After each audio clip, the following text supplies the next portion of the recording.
Hello, everyone, and welcome back to another episode of Wild Woman podcast.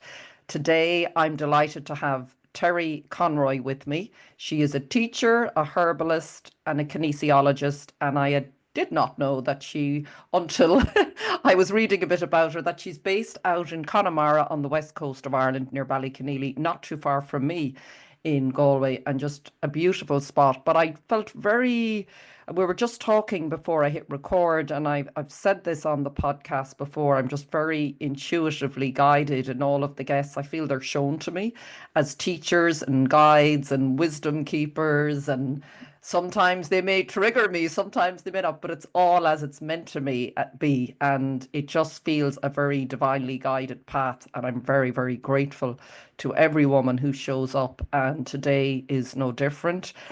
So firstly, welcome, Terri, and thank you very much for coming on the podcast. Well, thank you for having me. I'm delighted.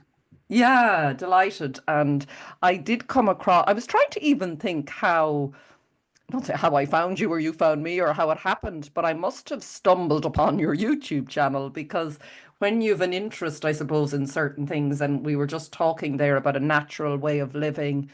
And I feel that really has been waking up in me since cancer in 2016. It was like nature. I suddenly woke up to nature, started waking up and remembering, and the lessons that nature has to teach me. So, probably in that search and just being in that arena, I think you showed up, and I was listening to some of your recordings on YouTube, and I was very interested. So, could we start maybe? I just was very taken. You described about how you grew up in an industrial town in England, but you always felt this calling to come about for Connemara. Are you originally from Yeah, Ireland? Okay, so there's yeah. connections My there. dad is from here, so we used to come as children for our holidays. And over the years, then, I mean, just to be in so much nature compared to where we lived in England was such a, I don't know, it just opens your heart. It's just amazing. And then when I got into my teens, I started to come over on my own more often because the family holidays is a very expensive thing in the 60s and early 70s. So I would save up and come on my own. And eventually I just wanted to be here all the time. So I came home 30 years ago. Okay. Yeah. So you talk about as well, I just know that when you were very young, you always felt it just felt so, it sounded so beautiful that you always felt at one with nature. So this was always in your soul, I imagine you just this Yes, deep yeah, connection. yeah, definitely. And how did you experience that growing up? Were you out in nature much? Well, I know you were living in England, so it was probably more difficult, but how did you Well, commune with nature? yeah, I think being in Connemara triggered that sense because there are so many magical places on the landscape where if you're there alone, you can just, and as a child, your heart is more open. So this would be for every child probably. And maybe I was more sensitive to it because of the comparison of the two homes, the one in England, the one here. And just in certain magical places, you'd have a sense that there were lots of beings there who were there for you if you addressed them. So maybe there were plant elementals, maybe there were land elementals. I don't know, but it just triggered something in me. And then in England, my brother and I, we would be off to the park. We had a lovely park nearby, and we also lived on the. If we didn't have to go too far to get into the countryside, but it was a very tame and domesticated countryside. It wasn't like here, so it was pleasant to go in. There were 6 fields near us that the public were allowed to cross, so we would often go and play there. But this was where it all happened. That opening. Okay, and when you talk about the different elementals and like fairies and is it a gnomes? Did you see them or how did you experience them at that age? Um, I just felt two things really. I suppose I felt very safe and protected in these little wild spaces that I would go into, and I also felt I was being observed. And usually that was really lovely and very honoring. But there was one incident where, which, when we have the liminal times and the liminal spaces. So I was on a beach at sunset and it was so beautiful, but I suddenly felt I'm not supposed to be here. It's not right that me as a human being is here in this doubly liminal space, because it was between day and dusk. It was on the beach between land and sea, and it was very, very close to a famine graveyard, and also very, very close to an old Celtic Christian little ruined chapel. So I just had to get out of there very quickly. But generally, and I also had an amazing experience when I was about 15. I was wakened by music, and I thought, oh, somebody downstairs must have the radio on, because back then there was no electricity in the house and it was late at night, and I could hear all this lovely Irish traditional music being played. And I knew it wasn't coming from downstairs from the radio. So I looked out of the bedroom window, and the neighbors' houses were all in darkness. I couldn't think where it was coming from. And then I realized this is coming from the fairies, and it's trying to get me to come outside. And I knew what would happen, that if you go dancing with the fairies, hundreds of years will pass before you wake up again. So I just jumped back into bed and put the covers up. So I think, I felt that was a very honoring experience. It just pops into mind now when you're asking that. Yeah. So I can nearly feel it. And yeah. and do you think that's, like, I don't say why you, but is it because there was an openness in you or a curiosity? I mean, or maybe I know sometimes we forget and maybe block it off, but I think as a child coming from an industrial town, very, we lived in a two down house with a street. There were no gardens where I lived. So coming here was like, wow, all this nature is here. This is so amazing. And I appreciated it so much. I loved it so much. I loved the rocks. I used to collect all the quartz rocks. And so I just think I was in the right place at the right time to have that kind of opening to.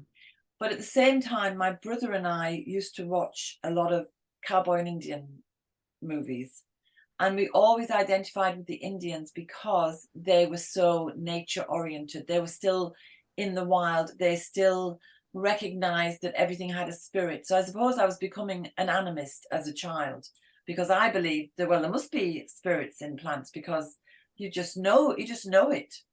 So I think that was, yeah. it's so beautiful because that makes sense. I feel that more now, but I probably did, I think, as a very young child, but I feel probably closed off from it. So where did that lead you then? So you were coming over on holidays, going back there, and then you came to Galway, didn't you? And you studied, Well, that was when I moved back. it was years later, was it? Yeah. So by the time I got to my late teens, I'd met my first husband. We were, creating a life, and we always intended to retire back here. Then when we had our first child, we said, as soon as she finishes school, we'll come. And then I said, well, why not just put her in school and let's go to Ireland now. So that's why we came, 1994. My dad had already given me a site, so we had planning permission. And so we came, and I'd done a degree in England and I'd studied history, so I'd always oriented towards Irish history. But there's only so far you could go in England. So when I came back, I decided I wanted to immerse myself in the culture that I'd missed out on because I'd been brought up in England. So I did my master's in Irish studies, which included language, history, politics, literature, and Celtic Christianity, spirituality. So it was a really very rounded, holistic kind of course. And so, yeah. Yeah. So from there, then you went. So in that, it's very interesting. And I mean, like I just feel that sort of coming alive now again. Do you think, I know we're going through very big evolutionary times now, rapidly shifting and shaking and all of that. So it seems to be a particular relevance now. Like I feel when I'm listening to you, and I even had this experience with a friend who as I said, works with, again, the spirit of plants and does plant spirit healing and distant healing. And she was talking about the elementals and everything. And as I was talking to her, I got this feeling of like, because she would talk to the giants, like a big giant behind me roaring, laughing at the questions I was asking. I just had this sense, and I said, and she was like, yeah, so is this Yeah. sort of, are they talking to us more loudly now, or what would you say about what's happening Um, to the planet, or I think probably well, I'm a really staunch conspiracy theorist. So when I think about the new age, I think I was a teenager when it first hit me that there was this new age and people were getting into crystals and everything. And as I got older, I got more interested in it. Then I became suspicious of it because I felt it was all of this, you can just manifest anything you want, and it was very ego oriented, and I think it was a deliberate thing to lead us away from a natural spiritual awakening that was happening with people. Mm, So but I think it was good that it triggered something in people, and then some of us have realized it's not all about manifesting material things for ourselves. That is a trick. That's my conspiracy theory. But I do think it led lots of people into myriads of paths, whether it's crystals, whether it's spiritual stuff, whether it's animism, all kinds of alternative healing modalities. And mm, they've all been explored now by people. There's lots of people exploring those things. And for me, I started, when we built the house, I started growing vegetables. And then I was a teacher in a secondary school. And I began to feel, I love teaching, but I was only employed as a sub. So I was just in covering. So I never got any real job satisfaction. I couldn't see like a year through with one group of students mm, to see that mm, what they'd learned. So because I was so health oriented, I opened a health shop.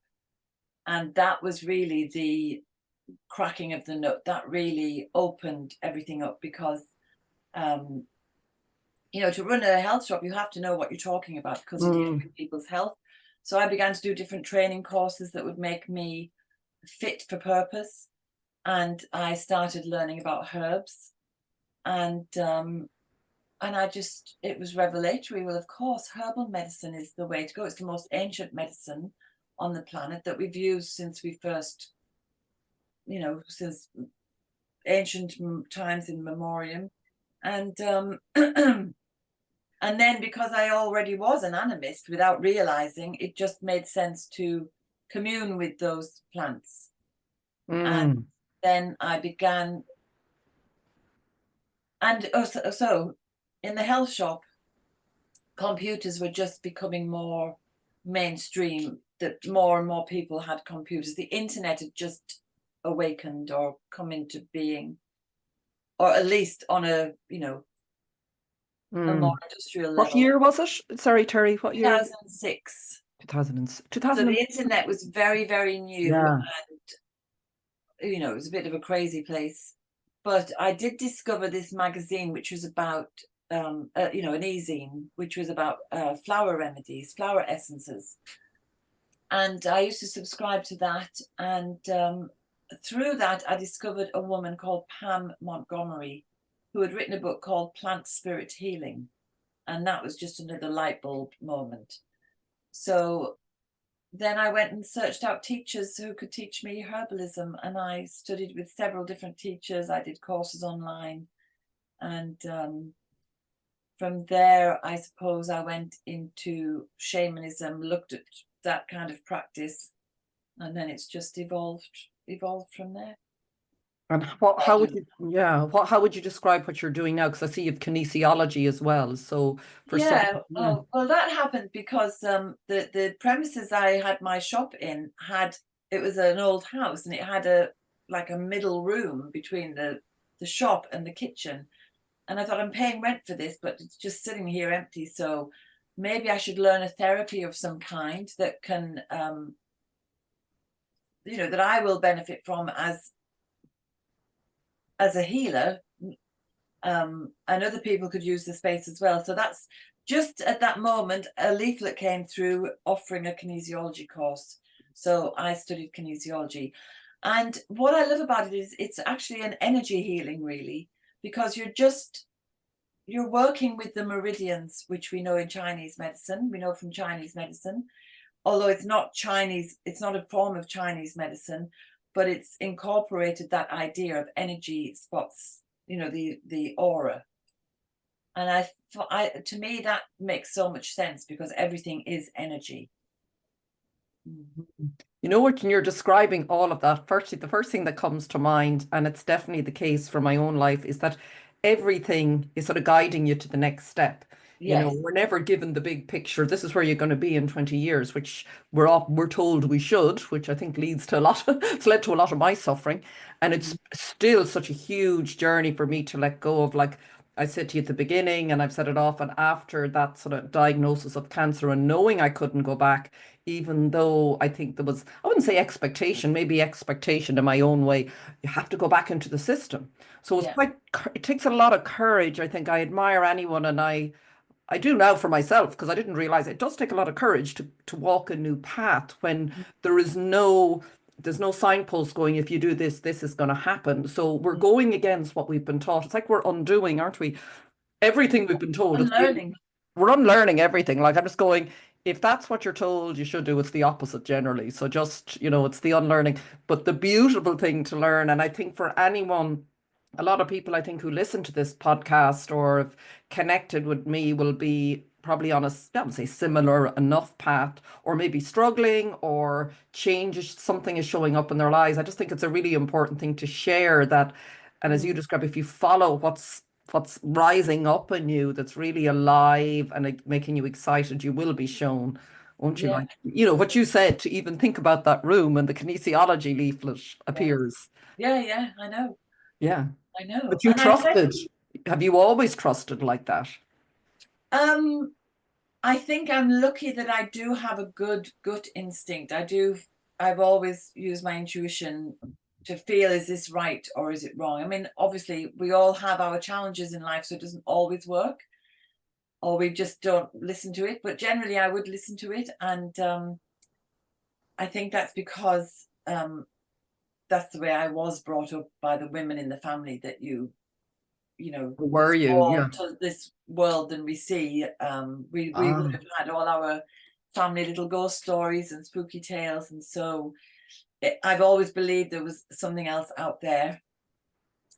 And I just remember when I went to the very first class for the kinesiology, and we had to say who we were and where we were coming from, and I said, and this leaflet just arrived, and the teacher laughed. She said, yes. He said, we what is it when you do a big send out a post? We hit every health shop in the country. So I thought, oh, I thought it was just, I thought it was just But me. not everybody showed up. So, No, no. you Yeah. know, you listened to that nudge. But what is lovely to hear, because I feel that so strongly now, is this that nature gives us everything we need to heal. And I think you said it somewhere on your website about how is it medicine is sort of a radical way. No, I don't know if it's that. Well, I don't know if it's radical. Yeah, Maybe it is some people. I nowadays. suppose it is. Yeah, I suppose it Yeah. is to self empowerment and to heal on all levels. Like we Mm. really are given everything, aren't we, that we need? Yeah, and that's sort of Or do thing. you? I think you Hmm. just said earlier that we're brought up in a system with certain expectations, right? You go to school, you go to work, you get married, you do this, you do that. You should rise up in your field or whatever. And then when you step outside because of illness, you're supposed to get back in once you recover. So I think, what was the question? It was about does nature give us? Oh, I yes. suppose So, what we yeah, need. I Yeah. think, well, I mean, if you look at it just even in material terms, nature does give us everything. We get Mm. our food, medicine, shelter, clothing, tools. Everything is in nature that we need. But I think why herbalism is a radical thing at the moment is because we have been propagandized and manipulated into thinking there's only one way, and we have to be like everybody else, and we have to rely on outside forces. I think we just have to rely on nature because it's all there. And when you're working with the plants for physical issues, over time you realize that they're also speaking to you on many other levels. So all the emotions can be helped with plants as well as the physical ailments. Yeah. And the mental issues as well. If you're feeling anxious, or you're feeling depressed, or you're feeling low self-esteem, any kind of negative emotions like that, you can be helped with plants as well. Even just observing them, they show us how to be. In what way? Sorry, just to give you an example, just based on what you said there, it was the first time for me I'd probably really paid attention. It was a couple of years ago, and I have a friend in Wales who does a lot of work with plants, and I was telling her I kept seeing nettle, and I obviously see nettle every year, but I'd never really paid attention. But I just knew, I just felt like it's talking to me, or I was listening for the first time, and it was like I was asking her, and so I did, and I just got dried nettle, and I made a big infusion. I couldn't drink enough of it cold, like this really Yeah. strong. But she also said, yeah, whatever you're drawn to spiritually as well, what it might be saying too. And she said, think about nettles and the sting and boundaries in your life, which is something I would have been very poor on and didn't Mm. even know anything about them. So it felt like it was talking to me on that level as well as physically, Yeah, you know. I So would say it is, was. yeah. Hmm? I'd say that was the case. Yeah. And of course, so on the physical level, it's incredibly nourishing and building up the blood and cleansing you. But on that energetic, metaphysical level, it's very much the warrior. It's about protection. It's about boundaries. It's about standing strong and being courageous. Ah, okay. And of course, even the sting of the nettle is beneficial. So we also think in kind of binary terms of good, bad, Mm. black and white. Whereas when you look at nettle, people might feel, oh, I don't like nettle because it stings. But the sting is very beneficial and healing as well. It can really help with arthritic and rheumatic complaints. So if you think of those complaints as being very rigid and hard, and so it can really get the flow going again, getting the blood to the joints Ah, so that wow. they become more Oh, flexible. sorry, God, that's another layer. Thank you. Yeah. Yeah. So, So yeah, such rigid, maybe rigid thinking, because I would probably have been guilty. Well, I probably still am.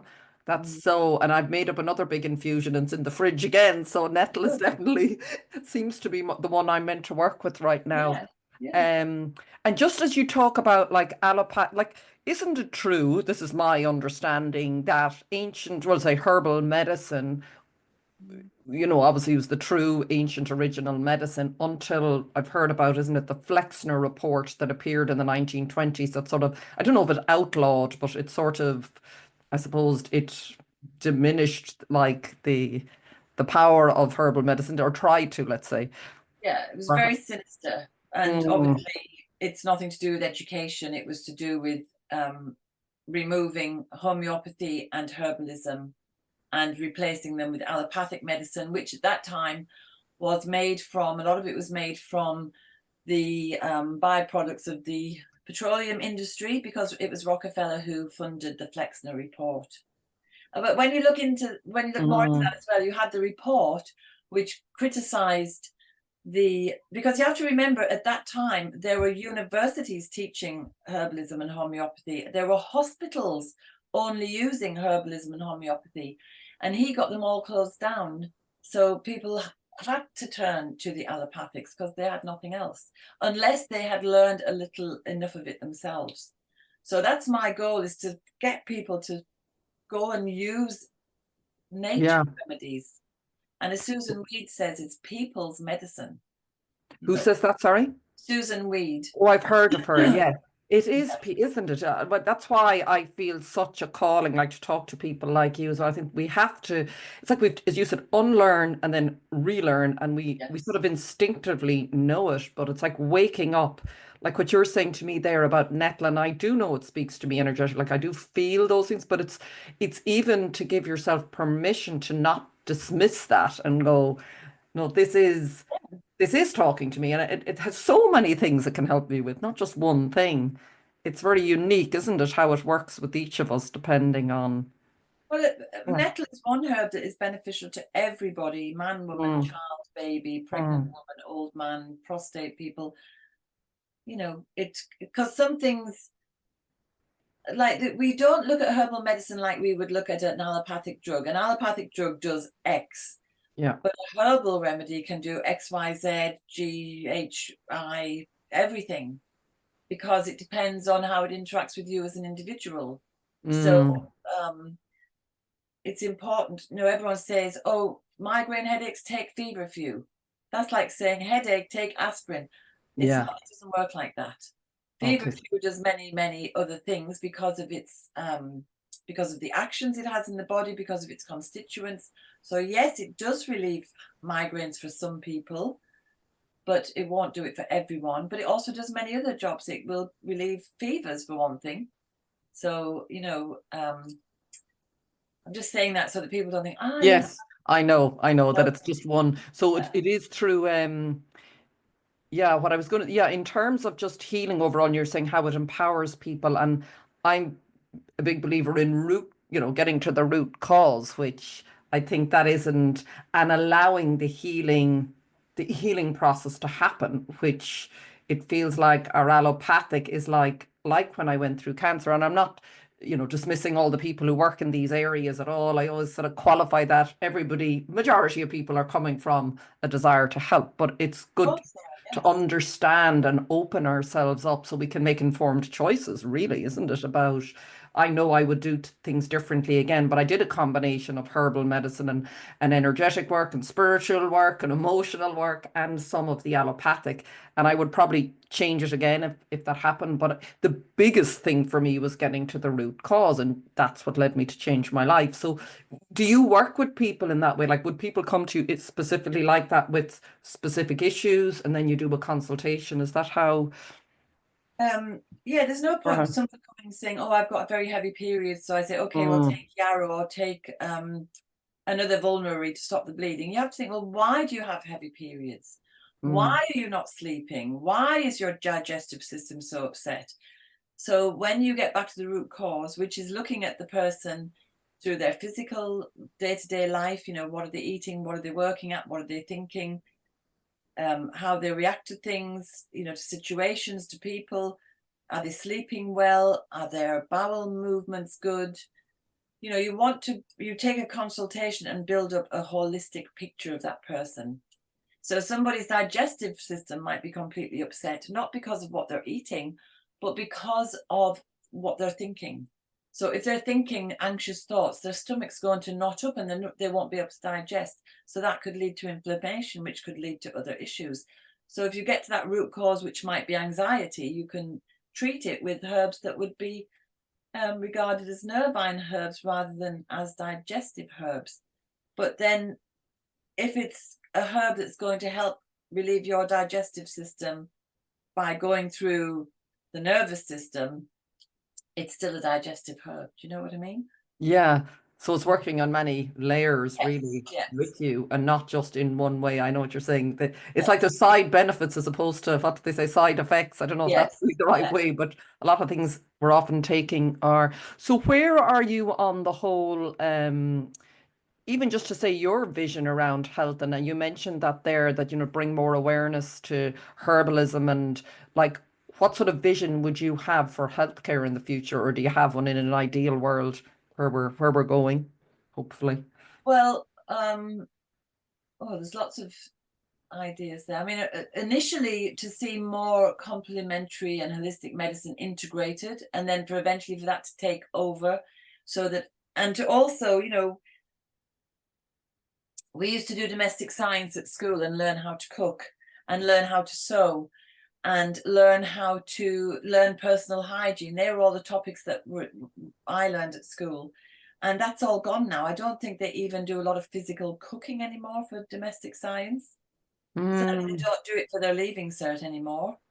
So I would introduce complete, not complete, I would introduce a course in school that is teaching people practical skills and resilience and self-reliance. So that would include herbal medicine, you know. So I would like to see every mother of the future knowing how to treat her children if they become sick. And that's easy because children have really powerful immune systems, so they will suddenly get sick and then suddenly better. You know, you've seen children, they get a huge high temperature, they're restless all night, they get sick, and then they recover very quickly. So it's different to older people who might kind of linger and linger, and they get sicker and sicker, and it takes a long time to bring them back. So it would be easy for mothers with young children to practice herbal medicine. And even if you leave the herbs out of it, there are so many other practical applications, you know, just a damp cloth over a head, just avoiding eating for a few hours, you know. And I always think, look back to what my generation's grandparents would have done with the little that they had. And of course, what's wrong with today is that you get sick, you've got to take a pill so you can go to work. You've got to, you're only allowed so many sick days, which, you know, we shouldn't need sick days if we're eating properly and thinking properly. But if you did get a serious malady that you are literally in your bed, you should be allowed convalescence time. And that, again, is something that nobody knows what convalescence means anymore. And Yeah, can you explain it exactly what the word means? Well, it means when you've come through an issue and you're just recovering and building yourself up again. So, for example, when I was a kid, I had measles. So I would have been very sick for about a week. And then the following week, you start eating again. You start getting out of bed and maybe going into the living room. And then maybe you can get up in the morning and go into the living room instead of being in bed part of the time. And so that gradual regaining of strength and feeling you're ready to go into the world again. People don't have that luxury anymore. And yet, to me, that is part of that cycle of healing, that when you become sick, you rest, you nourish, you look after yourself. And then when you've come through the sickness, whether it's a cold or a flu or a broken leg even, you know, you have to have time to rebuild the muscles in your leg. You can't just have a cast off and go running around as usual. So that's what convalescence is. And everybody used to nurse their children and family when they were convalescing, when they were sick. But nobody knows how to nurse anymore. Yeah. When you say, yeah, it just said, so yeah, I can remember, and again, I just bring it back to cancer because as soon as I was finished treatment, I got this panic. Oh my God, I'm going to be sent back to work.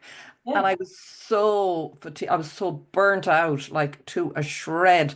And I felt such guilt because you look as, you know, you look well. And I think for many people I've met, it's the post sometimes sickness Yes. period because you're not allowed this time, as you said, to convalesce. It's a lovely word, actually, isn't it? Yeah.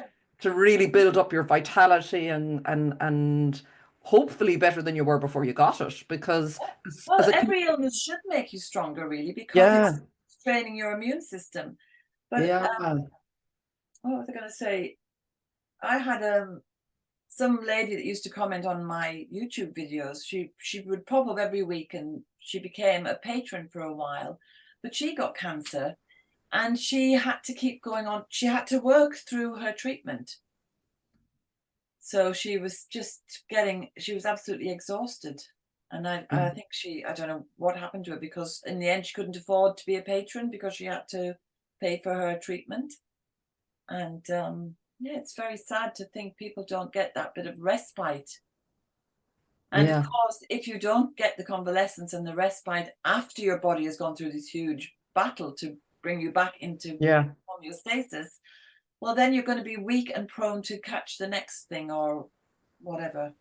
I know. And rather than this view of, oh, aren't you very unlucky you got this now? And I instinctively know, we know when we feel what's going on in our bodies. I knew, but it was just like trying to find, and I did go to a kinesiologist at the time because I was always open to holistic all my life. I probably was a little bit afraid because I used to feel a lot and then but I did as I went through that, and I always would now. And the kinesiologist even at the time told me my adrenal glands were just Well, like, they would be, yeah. because you know, you've heard you've got cancer, you think death's cert, or death Mm, thing.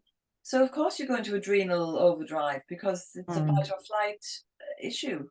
Yeah, but even before it, Terry, it's very interesting, and I think people often put this down to cancer per se. I didn't feel any different apart from when I went for treatment, but it was the adrenal fatigue, I think, was before because I was living a life. The cancer was just a symptom of a Yeah, life that was that I was living that was so out of alignment for me that yeah, something had to show up. That's how I see it. Like so all this toxicity or whatever way had to sort of materialize and manifest in some part of me to find a way out of my body.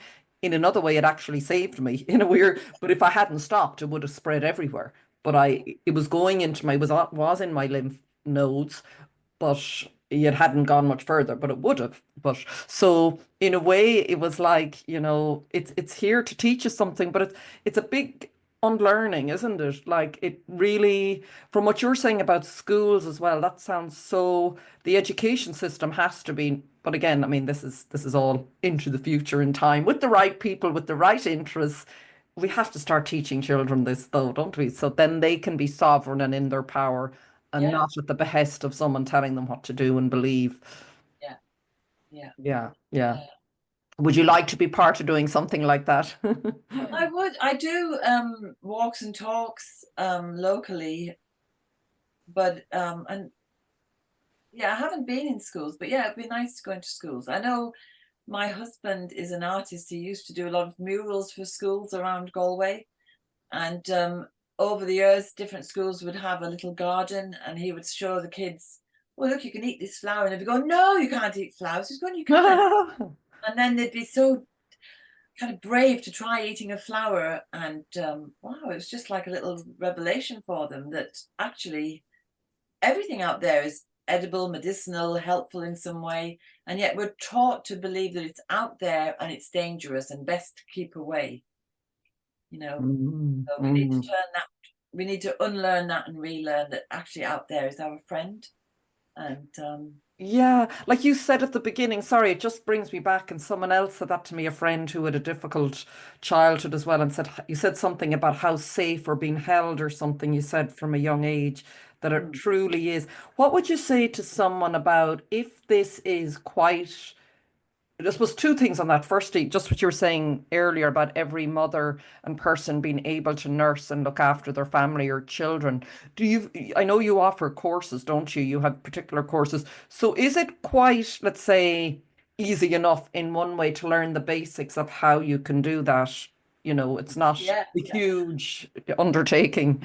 yes. Well, what I would say is what I've learned recently, quite within the last year, which is, I'm not really tech, I'm not into the tech thing, and I'm not really aware of AI or anything like that because that is just not something I'm interested. But what I would have said to people, if you cannot do a short course and then maybe move on to do something in more depth, get some good books. There are many good books out there.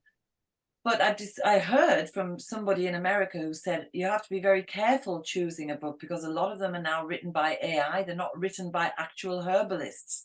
So I would say to people, get a good book, but ensure that the name on the book is a real herbalist who or someone who has worked with plants, not just a made up name or just sometimes they don't even put a name on the book. So that's just to be something to be wary of.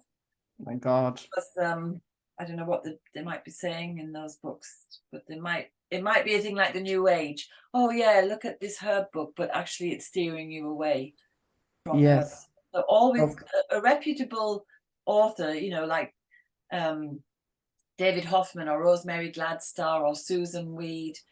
Lucy Jones is an English herbalist. So, reputable and real human writers. Reputable and real. God, you didn't think we'd ever have to say that. No, I know, isn't it And real horrific? people. Yeah, oh my God. Yeah. Well, maybe it's a good way of testing our intuitive powers and gifts because we have to as well, don't we?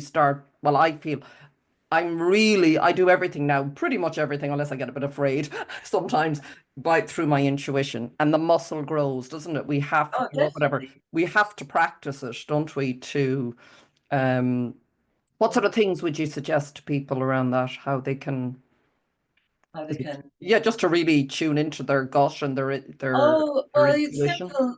simple little things you could, if the phone rings, don't answer it. Just think, who is it? And try to sense who it is. Let your gut tell you who it is. And after a while, you will get, half right, half wrong. You might get more right.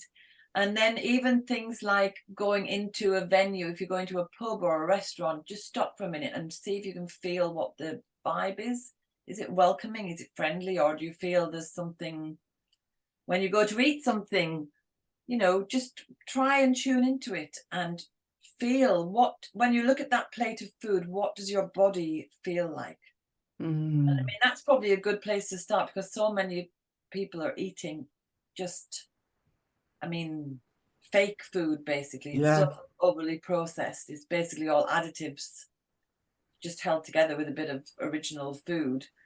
So what does your body feel like when you're looking at the food and you're putting it into your mouth? Your body must be screaming no. So there's so many body markers, isn't there? There's your pulse rate, there's your sweat. Your sweat might start prickling with sweat. Your stomach might be churning. But I mean, it won't come easy for so many younger people, because they've been in the system in a much more intensive way than I went through the system. Yeah, it seems to be worse nearly now. Is it like it? Because it's been a long time since I've been there, but yeah, they've upped the sort of Yeah, the whatever whatever's being taught. I don't know. yeah, it's so subtle, and Mm, it's presented in a loving way, like, oh, do take this allopathic drug if you can get it over the counter now. Isn't that great? You can go to Boots to get your morning after pill. That used to be, you needed a proper consultation to get that at one time years ago, because it's a seriously dangerous drug to take. And now you can just pop into Boots on a Saturday morning and get it if you're in need, or you thought you were. So I think people should watch Logan's Run, which is a movie from the early 70s, which is a sci-fi movie.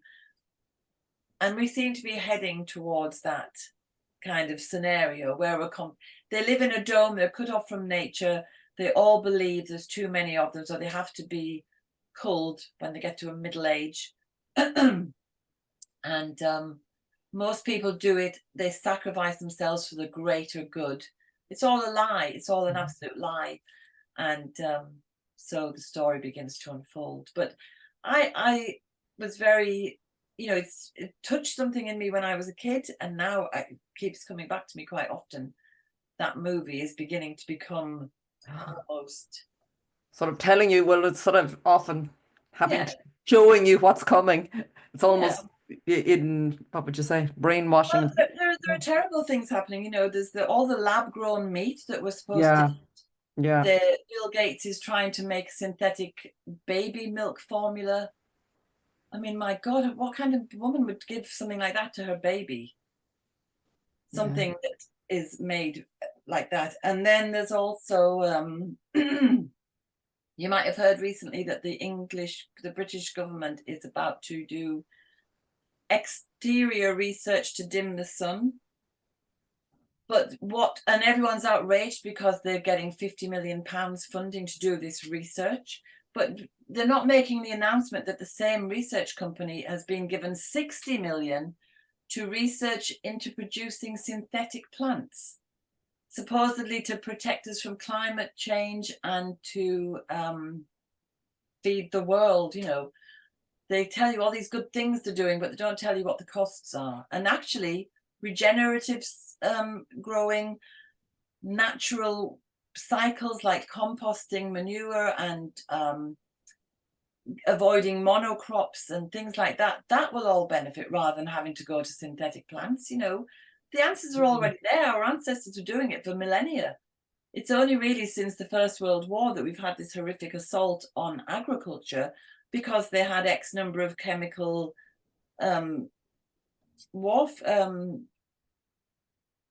chemical weapons. Yeah.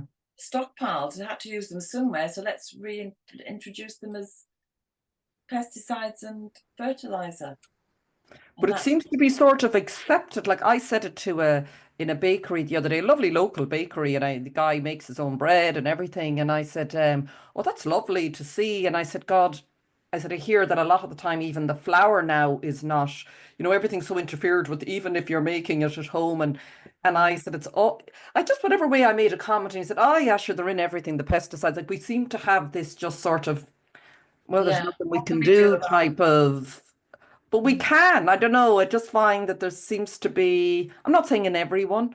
Is there a way? Is it? I do feel it's waking up this sort of toxicity. I think many of us are getting quite tired of in everything Mm. because I think as well, just when you said earlier about your intuition and, going into a restaurant or wherever and starting to try and feel what's going on. But if you're full of toxicity and chemical stuff, that makes it quite difficult too. Like, doesn't it?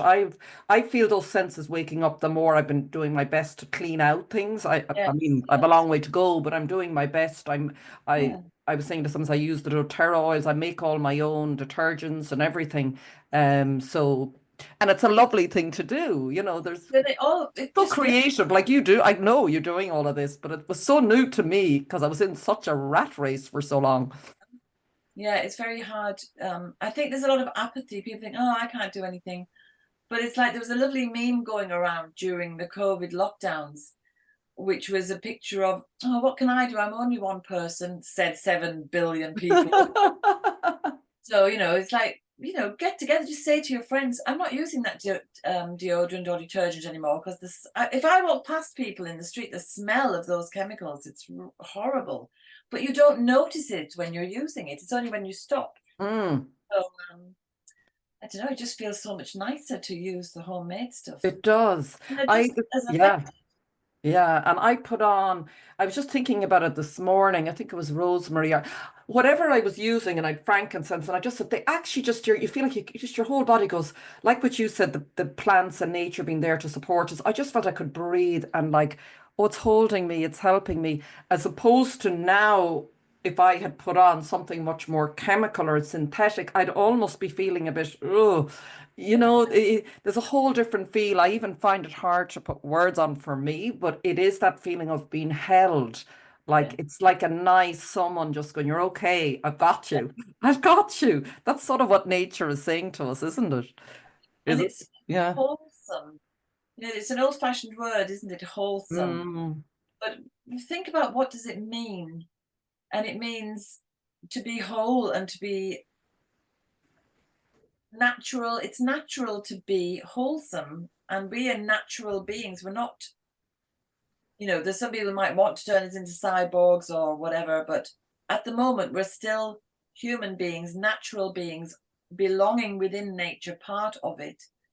And we just need to remember that sometimes. It's very hard for people though, because I think the education system and television, everything tells you otherwise. So yeah. it does take a big jump and a big fundamental change in the way people see the world. Do you think something difficult has to happen? Like, did something challenging happen in your life to sort of catapult you into this from quite a young age? Like, I would say cancer reawakened me, so it often is something. I- And I think there's a timing for people as well, and we all have different choices, I believe, in terms of, what you come in to do and experience. But it feels like there's going to be a lot more in this lifetime who are here to sort of shake all that off. Um, how do you see, can we support others in that process or just do what you do yourself, really? Well, I think you can only be the change you want to see by doing it yourself. So you have to lead by example. You have to demonstrate to the people that no, I'm making my own deodorant. I don't care if you Mm, think it's not as effective because it's natural to sweat anyway. You know, it's like I've said to people about you making your own deodorant, for example, and they go, yeah, but you get the sweat marks. I said, because you're meant to sweat. It's a natural thing to do to keep your body clean. And if you put an antiperspirant on, you're preventing your body from working. And if you wear natural fibers, you're not going to smell. And if you eat natural food, you're not going to smell. There was a young man who was attacked by wolves in Canada, and they found his body half eaten. And they couldn't understand how it had happened, because it's a very, very, very rare occurrence for a human being to actually be attacked by another predator, because we are the supreme predators. And the only reasoning they could come up with was because he'd been living on junk food, he didn't smell like a predator anymore. He smelled like prey. And so that's just like an extreme example of how we smell when we're eating unnatural foods. And if you eat natural foods of the earth, you wear natural fibers of the earth, you're gonna you will be and what you're saying there is like, I just get this image of everything being suppressed. It's almost designed that everything is suppressed. So the healing process, the sweating, the give a pill before, something has come to its own conclusion in the way that it needs to, isn't it? That's we never hear that so much about in the healing process, that there is this process, and often painful, I imagine. Well, it is too, isn't it? How would you talk about that? The whole Well, I think healing. everything is such a rush today. Oh, you've got to get the latest this, that, and the other. Oh, you've got a health issue, right? We've got to rush you into surgery because we've got to save your life. But really, let's just pause and step back and use that intuition. Do I really need to do this right now, or can I take some time to research and discover perhaps alternative methods of doing things? And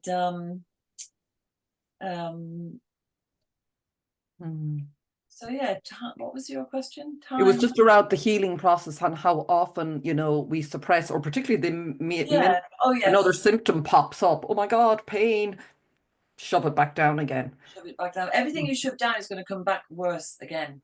So it's best to deal with things at the time as best as you can. Now that needs to be on a t-shirt. Yeah, it does. It does, because we're not told that. And then you wonder why, oh my God, I just keep getting more and more and more and more of something. Yeah, because it's been suppressed. I would be a bit cynical as well, and I'd say with a lot of stuff today, you have to follow the money, because obviously, if somebody is sick, they need to be cared for, but who can do it? Because everybody has to go to work, because the cost of living is so high. So that's why most mothers are not nursing their children. They're at work. So, you can't take time off work. So get your kid to the doctor, get an antibiotic, get it back to school. And so everything is down to economy, and it's down to money. And then if you begin to follow the money, you can see why we have this system, which is not healthcare at all. It's maintaining sickness system. Keeping you in the cycle. And it's like we have to, just the more I hear you there, what was I going to say? It was just on that whole keeping us in the cycle, that the more you have to, I suppose, something has to happen for someone to sort of open that up for yourself. Sorry, what I meant to say is, like, people like you, we have to, the more the roots start coming up, the shoots, I should say, of people offering alternatives. Because like that was my point. Sorry, it took a while to get to that point. What you were saying there is people think there is no other way. I have to get back into the system and get back to my job. So as we start to see people doing things differently, in a whole different way, like my life, I'm not saying I'm any great example. I'm doing my best to find my way. But what I thought before I got sick was an impossible way to live, I'm managing. It's extremely different, and it doesn't look remotely probably successful to anyone else. Well, to some people, but in another way, it is, because I'm following my heart and I feel alive. Yeah, exactly. How do you prioritize? Do you want a holiday abroad every year, and then a new car? Do you want this, that, and the other? Or do you want to spend more time with your family and have a more holistic, natural, wholesome life? So you have to prioritize. And maybe instead of having the exotic holidays every year, just stay at home. And so the money can go into things that are really important instead of material surface things. And I Yes. don't want that to sound condescending, because I've been in positions in the past where I've really struggled to pay a mortgage. I've even had times where I lived on toast because I couldn't afford anything else. I'm very lucky now where I am, but I just think even in the most extreme situations, there's always choices to make. And I would have had whole brown bread toast. And, you know, for example, when I was a kid, my mother had to really be frugal and make do. So I would have had a lot of secondhand clothes. And while that was embarrassing for me as a child, it gave me a lot of, what can I say? Not a strength, but it gave me more confidence to look the way I wanted to look. I didn't have to follow the fashions as I got older. So just simple things, you know, you might feel guilty putting your kid into secondhand clothes, but it's strengthening them, it's building them up, and they learn a vital lesson that you can't have everything you want when you want it. Sometimes you have to wait for things, which is okay. And that actually these secondhand clothes are probably better quality than what we can buy now in the shops. You know. Yes. Yeah. I suppose a lot of parents, I don't have children, but I can imagine go, it's so, and I'm sure it is, it's so hard because all their friends have this, and it's Yes. hard to say no to them. And I suppose it isn't easy. Well, Yeah, that's part of the conditioning we're yeah, under. You know, yeah, a parent should be the parent and not led by the child's peer group. So yes, never mind what little Johnny yeah, down the road has. I know it's hard for you, but if you explain why they can't have it, you know, they're going to still be miserable and resentful, but at least they will understand. So there isn't that same communication from what I can see. Because parents are so desperate to do their best. We all want to improve on our own childhoods, but that can lead us into making our children weaker and more materialistic focused instead of, you know, being, it's like, what's that saying that's going around a lot at the moment? Hard times make strong men, good times make weak men, and it just keeps going round and round. So at the moment we have a lot of weak men in government, for example, and it's not doing the rest of us any good. So there will be a change because it's just a natural you cycle. can feel it, can't you? I can feel it definitely more. And it's like, as you said, the more of us that connect in, it's like everything is designed to keep us out of our power. Because the minute you start plugging in, I find in here, nothing will convince you of Yes. what you know not to be true. Like you just know, and that courage starts to come, doesn't it? The more naturally.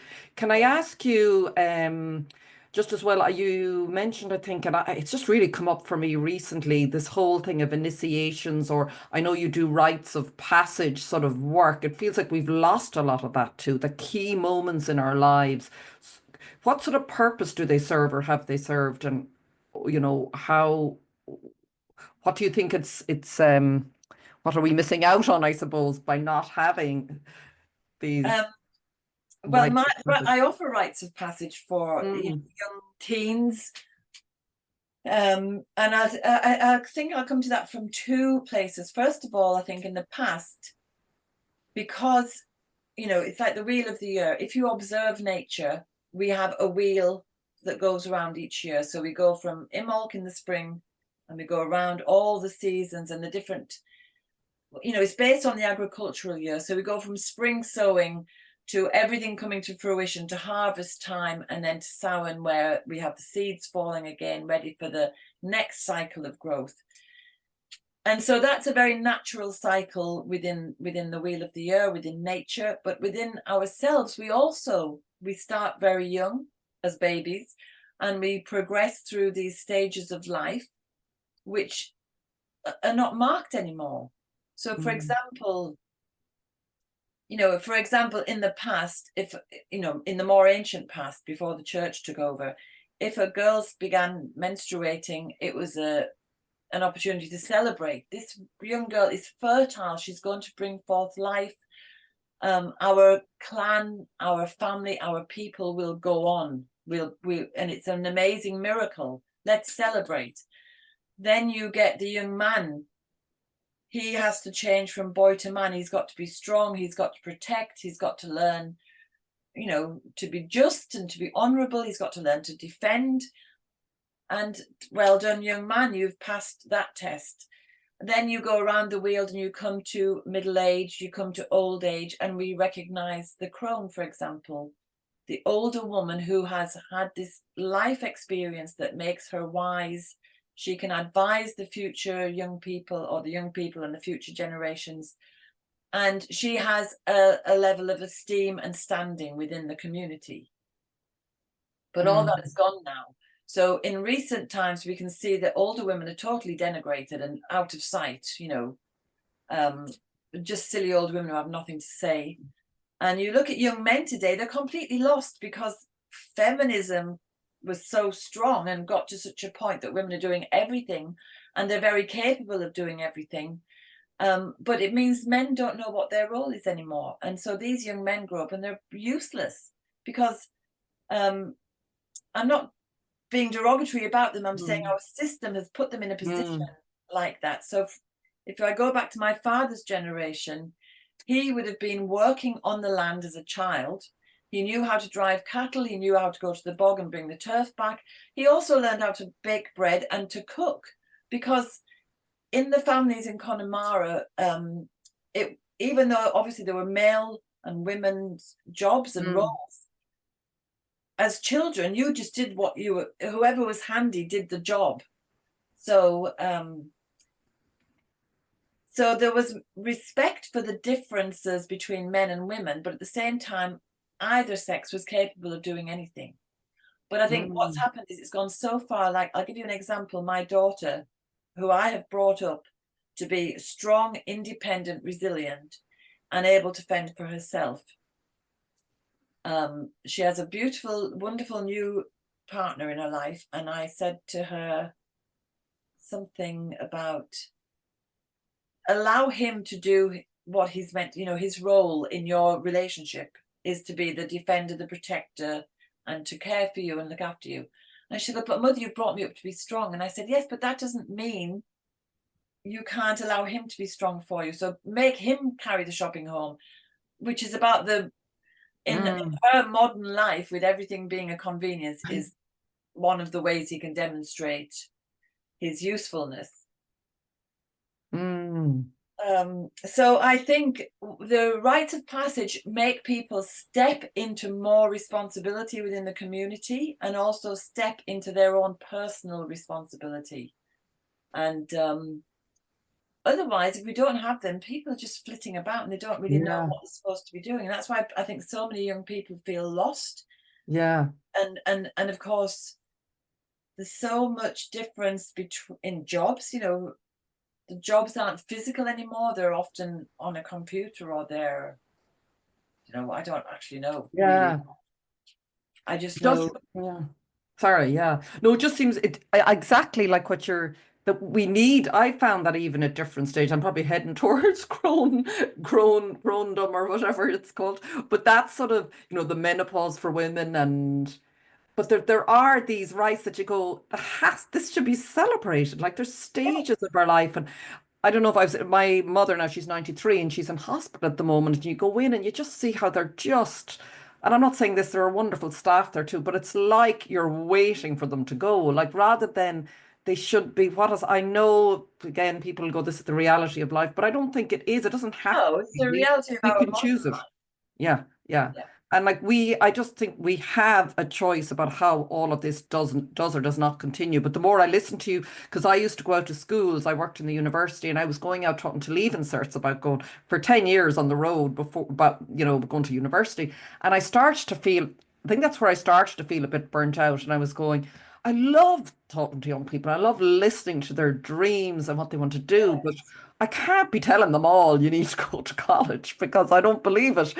So I find myself just saying, but like, follow what you're passionate in, and follow, you know, but what job do you get to get the most money, or where do you, but it's just that shift. And I'd love to be part of something like that change of, you know, the messaging they're getting, because it starts so young. And even that's a bit late, because they're 17 at that stage and they're so in Yeah, Yeah, a little, it I is late, but suppose. it's still not late.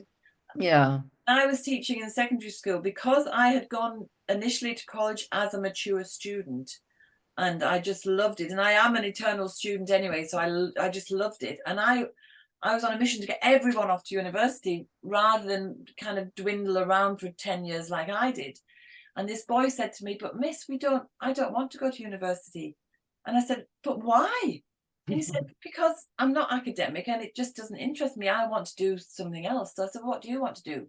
He said, I want to fly a plane." And I said, Wow. "Really?" I said, "Well, I think you need to be academic to do that because it's it's Yeah. you can't just walk Pretty into it. complicated. Yeah. Yeah. Mm. And he said, "Yeah, I know." He said, "But I'll find a way." And I went, "Good for you. You go for it." And I thought, "Oh, this kid's deluded. And I bumped into him years later, and he was such a lovely boy. And I said, "How are you getting on?" He said, "Oh, well," he said, "I got my pilot's license." I said, "Really? How?" And he said he took a few lessons in Galway, then he flew. He went to California to a flying school. And so obviously he's not flying um passenger planes across the world. He's flying little aeroplanes, but he's followed his dream. He's achieved what he wanted, and he has a pilot's license, and he's up in the air flying. And he had more sense than me because he already knew he wasn't academic. He had no interest in college, but just he wasn't just left in a void. He actually knew what he wanted, and he focused on it, and he went for it. And I was just delighted. And I just thought, if I'd only known that when I was teaching his class, they could have all I could have inspired them to be like him rather than to be like me. But isn't that incredible? Like, they're the stories. I mean, it's just like unlearning, sort of going into education to, in many cases, feed certain corporations. You're just Yeah. it's a conveyor belt into these organized particular companies. That's fine if that's what you're passionate about, but if you're not, like, we need, you said it earlier about, I don't know if you said, was it something to do with the message we get often about sacrificing yourself nearly for the greater good, the Yeah. greater good. um and to me, like, you tell that story, and I look at my life or people I know who are following their passion, that is serving the greater good. If you're serving yourself, because we are all one, you're serving everyone. Like, it just makes me so annoyed these days going, well, I just have to get rid of this lie that you have to sacrifice yourself for the greater. Why would you have to sacrifice yourself? And There's why no, would the greater good want you to? Because I'm exactly. part of it. Yeah. Yeah, yeah. It's We're just undoing. It doesn't make sense. I just feel at a certain point, it's getting so ludicrous that people will almost, there's certain things happening now. I've noticed people going, yeah, I don't want to get into a whole big political thing or anything because I'm not really following politics, but just certain things that are happening, they're getting to such an extreme state that I think more and more people are going, yeah, this can't be for all our goods. It just can't. So it definitely isn't. no, no. So we have to. So okay, well, I think that's a really important message. Just one other thing, and another course you mentioned as well, which I think sounds really interesting. And again, at the end of all of this, I'll put your website and contact details. Was the wise woman way? I'm particularly interested in that. And yeah, that sort of reconnect. You said something, and my God, did it touch me? And I think it's what nearly led me into this podcast, or being guided into it. Sort of this ache to connect with this deeper feminine, the true feminine, the ancient, Yeah. yeah, way. Can you talk a bit about that course, please? Yeah, I mean, it was when I first opened the health shop, I kept hearing this phrase, the rise of the divine feminine, and I Mm. didn't know what it meant. I didn't know where it was coming from. And over time, I realized that you have this divine masculine, divine feminine. And at the moment, the divine feminine was in power, but it wasn't a sacred masculinity anymore. It was a different type. And the Mm. feminine was rising back again. So, and also because I'd been brought up in England, I missed out a lot of my own culture and heritage. And as an eternal student, I've researched my culture and heritage. So we have all these wonderful goddesses who are avatars for different aspects of ourselves. And then of course this wheel of the year is where we follow the wheel of nature, which is based on the old agricultural year, but it can also correspond to our own life cycle. So as we go around the wheel of the year, we go through our stages of being maiden, mother, crone. And so the way the course is organized is that you will meet a goddess that I think is suitable for that time of the year. But I don't want to be dogmatic. So this is merely like a guide for people to connect with their ancient Irish goddesses. And that in a way makes us discover the goddess within ourselves, because I believe everybody carries a divine spark. You can see it as God-given or goddess-given, or however you want to see it. So for this course, you discover these goddesses at different times of the year, which would correspond to the different time in your life. And then you will ultimately, through using shamanic and druidic techniques, to meet with those beings, and with a plant in each at each festival time as well. You will meet with those beings and you will receive guidance and healing, and you will become reunited with the divine goddess within. So you can manifest the goddess within, because we are all goddesses. We're all gods. We're all capable of being creators. And I mean that in a non-materialistic way. I mean, we can create peace on earth. We can create healing. We can manifest well-being through calling on that inner divine, that inner divinity. We don't need a middleman, and I don't want to be a middle woman, so it's not dogmatic. It's just a guide, and then people can take it away and do what they like with it. God, that's so beautiful. And the goddess, do you think, when you say the goddess, the ancient Irish goddess energy, so are there particular, I know you call obviously for Ireland, Danu is the name of your herb garden. That's the Irish mother goddess, is it? Is that sort of the main goddess? And then there are others like Bridget, I feel very drawn to recently. I have, I think, a picture of her up there. How many particular goddesses are there in Ireland? Oh, well, let me think. There's certainly eight or nine on my wheel, but there would be others who are lesser. So there's some of them belong to the Tuatha De Danann, like Bridget, but others would have been pre Tuatha De Danann. You know, there's a couple of what's her name at all? I can't remember her name. Begins with an F. Feedlem. She is very much a nature goddess and a goddess of the animals. And then, you know, the Collioc as well is she's outside the Tuatha De Danann. So it's a blend of the goddesses associated with Ireland. Yes, and these are pre-Christian. You're going way back now in yes. ancient times. Yeah, that we can, yeah.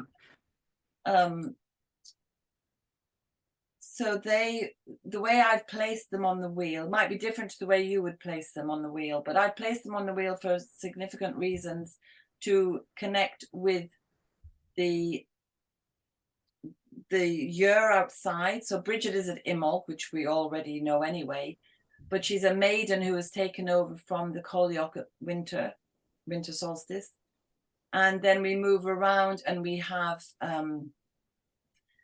so for example, if we go all the way around to the summer solstice, that would represent a woman when she's in her heyday, when she's a young mother, she's just had her baby, that gorgeous yummy mummy time of life. And then when you move on to Lunasa, which is harvest time, I've put Ermid there because she's a goddess of herbalism, and she's harvesting the herbs. That's her story. It's about harvesting the medicinal herbs. When we get to autumn equinox, I've put Maca because she's a sovereign goddess, and she's also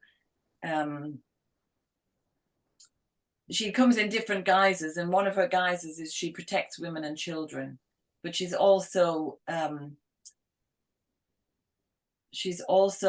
applicable for me at the autumn equinox, because she's part of the Morrigan. She's at the end of the harvest. You know, it's, if you look at the stories of the Morrigan, She's always associated with battle, which is true.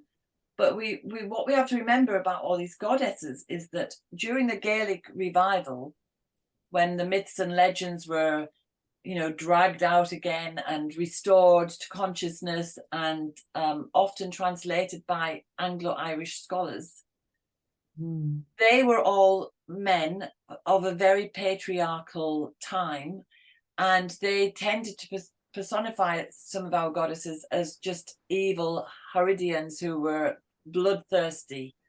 And so you get the Morrigan, for example, who's very, very powerful, but she's always associated with battle, as if she creates battle. But she doesn't create battle, she creates the peace afterwards. And even though she's a battle goddess, she's on the battlefield as a crow or a raven, because it's like Kali. Kali is the Indian goddess of destruction and then recreation. So that's what the Morrigan is. So when we're coming to that time of the Wheel of the Year, everything's dying off, everything's finished. It looks like it's death. But if you have a garden, you know that even in midwinter, not everything is dead. And there's always going to be life coming back. So so that's how I would view the Morrigan as. That's a beautiful. I keep seeing a crow recently. So it's like is it helping you understand, which we often don't, the creation that comes out of the destruction and the chaos that has to happen. That is the creation. That is the period of creation. We can look at it like, if you look in the word, all this destruction, but there's a lot, it has to happen for creation of a new way of being and living in the world to emerge, doesn't it? Yeah. And And that's why we shouldn't fear death, because yeah.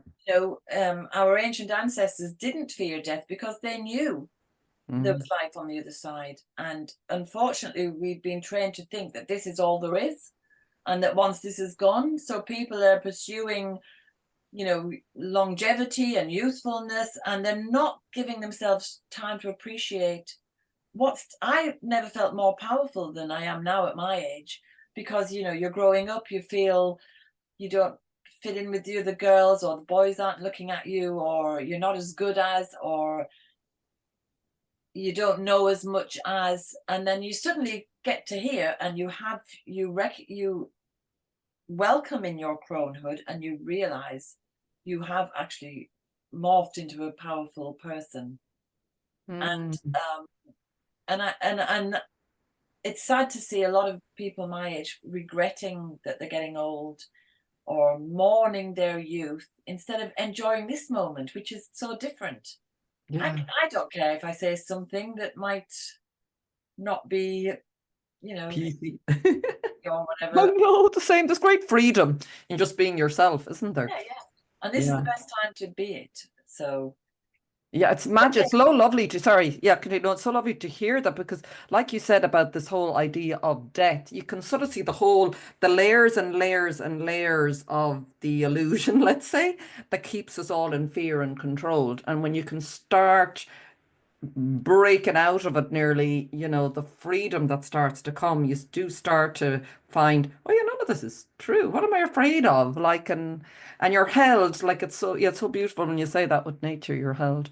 but if you think death is the end, then you can't live, because you're in fear of death all the time. Mm. Whereas if you decide death isn't the end, you can live today as if it's your last day, and absolutely make the most of it. Because if death is coming tonight, who cares? You've lived. Yeah, yeah. So people are not living. Live your life and enjoy it, and I know. go for it full steam. Yeah. Because if you believe that, well, then there's nothing, why, it's even more reason if you do believe, you know what I mean? Why live in fear? You can't put it off. Like, it's that natural physical decay is going to come. Yeah, So, and it feeds the next yeah. life. Yeah, yeah. Everything you're saying is just, my God, I just feel so alive when I'm listening. Like, it's like what we're saying, or you were saying at the beginning, and it's the experience of my life when I start to see that I'm only shown the next step, and I co-create in that way because I bring my energy. I think that's what Yes. you're saying. Not like I'm manifesting a car, but I mean actually wanting to create the life I'm here to create, or whatever it is that I'm meant to be next. You can't see it if you're off in the future, can't you not? So you do have to come into this really, I don't know, radical way of trusting, like, which I found so hard. I still do at times. Um, it is the only way, really, isn't it? Or have you found any other, that is that sort of trust in Well, aligns with, you have to trust in yourself. You have to trust yeah. that life, I mean, think of anything like, I don't know, think of anything. I've got a little candle here that I thought I would light while we are having Mm, our conversation. It's a beeswax candle. So if you mm, imagine all the effort it took for those living bees to create the mm. wax, I mean, it took thousands and thousands and thousands of hours to make this little candle. Wow. If I was to take that candle and just smash it to pieces, it might take me 10 minutes to smash it to pieces, which is far less time than it took to create it. So destruction can happen like that, but creation takes a lot of time and effort and energy, which is why it is so sacred to create, because all your time and energy and effort. So that's why life is so important, because life is a creation. So, you know, we see forests being cut down. It took hundreds of years for these magnificent trees, and they just chopped them down, and which is so heartbreaking. So be a creator. Always try to create something, which, as you say, is very different to manifesting a car. Create a picture, just create a moment of silence, even, you know, Yeah. and Yeah. be in the now. Just to create something, I think, is really, you know, because everything is energy. It sends out positive ripples into the world, and it makes you feel a bit better. You know, create a lovely display of flowers for the table, or, you know, anything. Mm. It really is so. I say that now as well to people, but since I've started making little things with, I make my own now, creams and potions and toothpastes and everything, and it's great fun to, like, it's great to go, wow, I'm really, like what you said, rearing your daughter to be self-sufficient. And I never felt that all my life or in any way resilient. But even those little steps have shown me, look at what you can do. You can do all of this for yourself. And, you know, we Get a are meant to feeling be, of oh, fulfillment. hmm? You get a feeling of fulfillment. Oh And my God, there's nothing like it. And just, yeah, even sometimes I grow a few bit. Yes, there's simple things. I've been a very slow learner. I mean, I suppose there's been so much, as you said, of it, it takes time to unlearn a lot of things, but it at the same time you can make lots of little changes very quickly too, can't you? You can really start to. Just before I let you go, because I'm sort of conscious I've had you on, I could stay talking to you all day, listening. The in terms of the, you're saying everything imbued with spirit and plants and all, everything is alive. Is there anything particularly they're saying to us now that you feel that it's is really becoming, I don't say loud, but very relevant to now? Or I I don't feel they're saying, oh God, you know, the world's at risk, do something. I think they just say to always be in the now, and to stay connected, and to be aware that life is everywhere. It's out there. The trees are alive, the plants are alive, the rocks are alive. Everything on the planet is alive, because the planet is a living being herself. And you might think a rock's not alive, it's just a solid rock, but it just moves in a different dimension to us. You know, we are buzzing about, and then you get a fly that's buzzing about even faster. We're not in the same Mm. dimension as a fly. We're in the same physicality, but that's doing its own thing, buzzing about. It has a very short life compared to us. Mm. We are buzzing about compared to a big old tree, and then that's buzzing about compared to a big solid rock. We've got loads of rocks here. I think the rocks hold memory, which I Mm. think is why there's been so much destruction in Connemara, in terms of, you know, landlordism and evictions and famine and all of that kind of stuff, that it needs people to bring life back. So plant a flower, plant a tree, you know, bring a celebration outside onto the land, so that that will be imbued into the land, and it will change the memories in the stones, in the rocks. Because there's a lot of ancestral. I feel there's a lot of ancestral, even grief. I feel that a lot. It's like it's coming nearly through me. I think you can sort of feel it. It seems to be very much this is the state, I suppose, isn't it? If we are grieving and there's a lot of destruction, but there's also all the past that has to be cleared. Does it really Yes, be healed? You know, as we talk about healing in our body, this has to be healed through yeah, us so we can start to be healthy and yes. live more wholesome. Like there's been a lot suppressed, hasn't there? So But another bigger cycle of yeah. yeah, everything is a cycle within a cycle. I know, I know. It's just yeah, yes, I start to hook up more. And is the final question, and then I will let you go. But just it's around this whole when you were talking about the goddesses and indigenous, I hear people talking about it. Is that really important? The whole say, is it important? I know it is, but like the native, you know, the native people, the Native Americans, the Aborigines, the Maori, the that we are connected at a very deep level, at a soul level, with our indigenous people, whoever they be, in the ancient ways. Like, is that very, because people are moving around now everywhere. Are we in search of our soul Oh yeah. grouping? Is that why people are moving a lot, or what's happening? I You know? Yeah, I think it's partly that, but I think also it's partly there is this kind of unconscious desire to reconnect to roots, which Mm. is our indigenous roots. And I have hundreds of Americans who are desperate. They, oh, my great great great grandfather was Irish, and they're desperate to find their roots. But what I would say personally is two things. If you There was a man called Michael Harner who in the 60s, 50s or 60s, he was an anthropologist, and he was studying indigenous tribes and their cultures and what they did. And he went around the world and he realized that basically, even though everyone was different and unique, they had some core elements, which would be a journey to another realm to affect healing. There would be drumming. There was connection to the ancestors and connection to place. But basically, they were the core elements of every culture on the planet. But each one Mm. then had developed, they'd all kind of developed out from that. So I know I'm just using examples of Americans because I know there was this huge desire to have a culture of their own, and they misappropriated a lot of Native American culture. And I think it's happening this way now. There's a lot of tours coming to Ireland to connect with their roots and do ceremony on the land, which annoys me because they wouldn't do that to Native American sacred sites, but they're coming here, and I totally sympathize and empathize with that need because I felt it myself when I was in England. I had to be here. So I totally sympathize with them. But I think for people who are, several generations away, I think they need to make their own new culture and inherit their own culture because so much has been lost across time. Everything I do is either intuited or it's from the little that we do know that would have happened.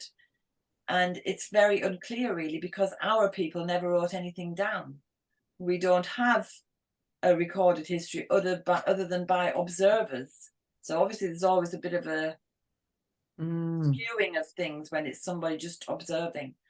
So I think people who are searching for roots need to maybe put down roots and create their own culture, which will have elements of everything else that I've mentioned, because we are all the same people ultimately.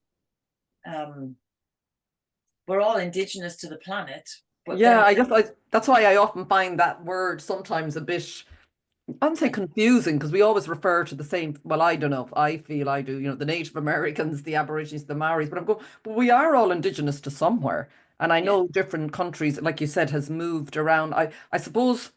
What? Yeah, like I think you are answering it there. That sort of question: is it so? Like you were talking about the Americans coming back to, but where do you end with the roots? As you said, like that could keep going and going because even in Ireland, people came from other places. So, like, where really is it? It just sounds to me from what you're saying is put down your roots and listen to your intuition because Yes. it can be communicated in that way.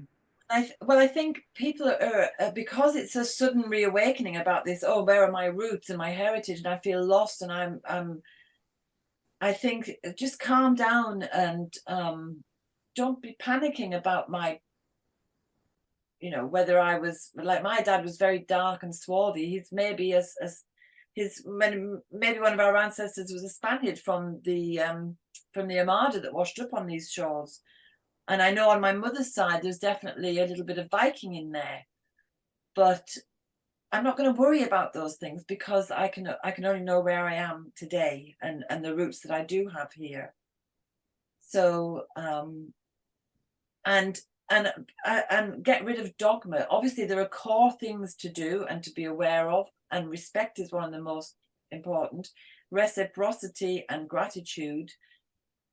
And I think that is good enough to make, if you keep those things in mind, that's good enough to create a new culture for yourself, rather than, because nothing in the past was stagnant anyway. It's not like you're trying to get back to the way it was, because that was always moving and changing, because it would have died, everything would have died out long ago if it just stayed absolutely stagnant and Yeah, yeah, yeah. Yeah, those cycles, sorry, like it's just I'm thinking of another cycle again, that what's relevant from that. Like I often feel my grandmother and just different things coming in. I suppose whatever needs to come through in a cycle will come through if it's meant to, and if it's not, it's not. You'll feel it, I suppose, really, yeah, won't you? in yourself. Yeah. If Yeah. somebody's feeling lost and they're not sure of their roots, just go on the land and do your own little ceremony to Mm, connect in and to show gratitude and offer mm, reciprocity and gratitude, and that will create new roots on that land. But lovely. Yeah, yeah. yeah, Well, so beautiful. just one more thing. There's this one of the things that I get asked about a lot and seems to come up a lot is about smudging. Everybody's smudging everybody these days. And I've been smudged many a time, and you can feel different depending on who is doing it. And sometimes you can feel incredibly cleansed and relieved of energetic weight. Other times someone's just flicking a feather around and it's like, what was the point of that? There's no good energy or intent behind it. It's just for show. And then I discovered that in our culture, we didn't do smudging. We did something called seining, which is similar, but very different. It's burning plant material to create smoke, but it's done in a different way and with a slightly different purpose. But ultimately, it's the same thing if you get right down to the nitty-gritty of it. And the nitty-gritty of it is that you're cleansing. You're either cleansing a space or you're cleansing a person. And modern science does tell us absolutely that burning certain plants cleanses physically the air. It gets rid of microbes and makes the air in the house or the place or around the person cleaner. So, this idea of smudging and burning smoke is not just a ritualistic thing, it's also a physical thing. It actually does clean the air. So it's just, what the big thing for me is how surprising it is that things like this that would have been believed in and understood and just known get lost so quickly. It only takes a generation for things to be lost. And so when you talk about your granny and I talk about what I've learned from older people, they were holding on to something that had already been lost. They've just got the snippets of it. So there's a lot has been lost. So when we create our own new rituals and ceremonies, we can intuit things and we can also create new things. And that's the way I think our heritage is best passed on. In a sacred way, it seems as well, with sort of a reverence as opposed to this Yeah. sort of is a very superficial, oh yeah, you just go and smudge, everybody's smudging, let's smudge. Um, but that is the disconnect, isn't it? That's where I feel a lot of things that are happening, there's things happening in the world, and some of them are being sort of orchestrated and some are happening organically. And it's that difference, you know, when something is happening organically, you feel it's coming from that divine spark, that natural place in us, as opposed to being shoehorned in, saying, Yes. you know, you can feel it. I think And that's why we have to have hope, because as I said at the beginning, I think the whole New Age thing was a bit of a conspiracy to stop this new awakening that was happening. And look over here, you can manifest a big house or a car if you say these things. And so the other aspect of that is the organic path, that some people were tricked by all that and other people just kept going and had their spiritual awakening and reviving things and inventing things, and it's all going to turn out good in the end, I think. And then we've got podcasts like this that just pop up because of your own personal experience, and so there's lots of ways we can connect now. I mean, the internet again is something that can be used as a dreadful tool to conquer and divide, but it's also bringing people like us together now. And so yeah, I think I am hopeful. And we also we're lucky. We went to, during the lockdowns, we snuck off to a little festival, which was mainly young people. I would say it was, you know, it was a mixture of ages, but the majority, I would say, would have been late 20s, early 30s, and or 30s. And they are all give me hope, because they are actually returning to they're reviving the language. They're connecting back to those goddesses and gods that would have been in our heritage, and they're actually physically on the land, and they're doing practical things as well, like weaving, like tanning deer hides and things. So old practical skills that belong to all of humanity. There are young people in Ireland and obviously elsewhere who are reviving those things.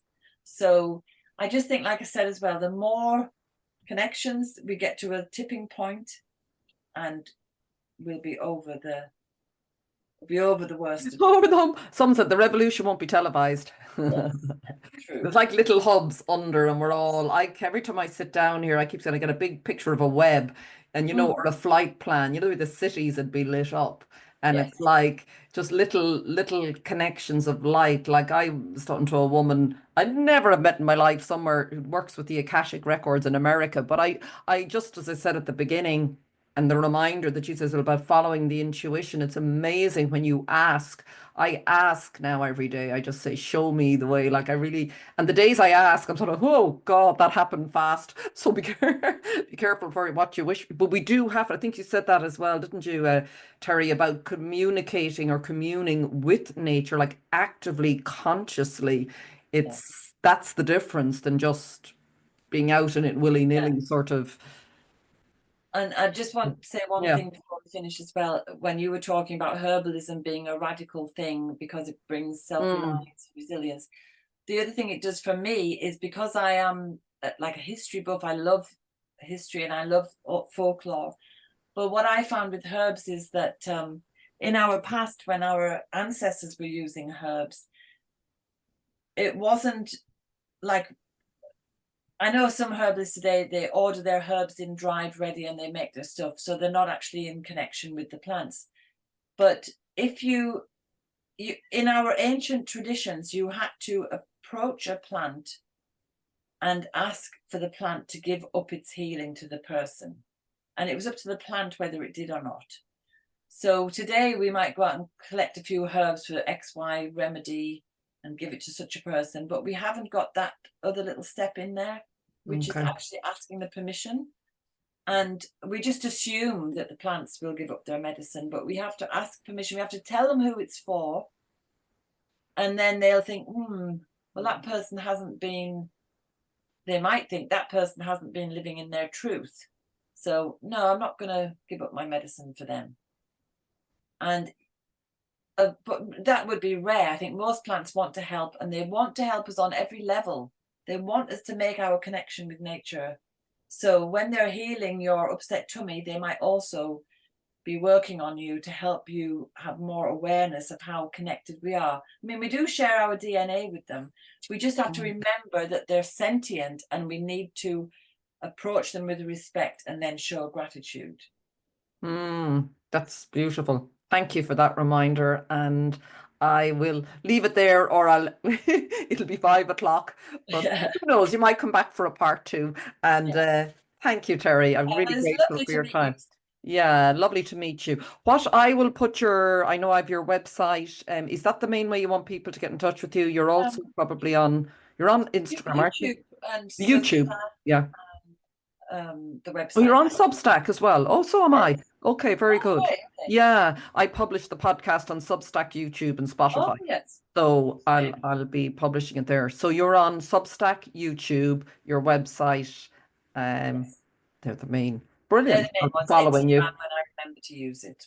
Yeah, yeah. Substack is lovely though. I say that to people. It's a nice, isn't it? I'm finding my way. I don't know where I am really. It's like opening a door into a room, going, is there anyone here?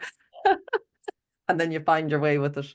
Yeah. A little. So thank you. Thank you everyone for listening and watching. I'll put all of Terri's details here. And until the next time, thank you so much.